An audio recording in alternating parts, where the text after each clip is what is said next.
من اون روزی رو یادمه که از یه لباس خوشمون اومده بود.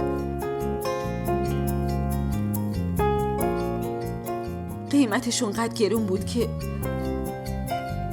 باید پولامونو میذاشتیم رو هم.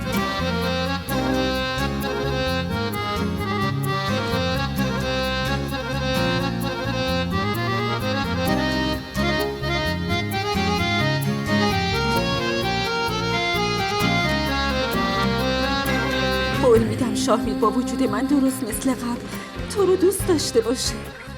من بچه به دنیا میارم و تو میشی مادرش. بچه من تو رو هم مامان صدا میزنی.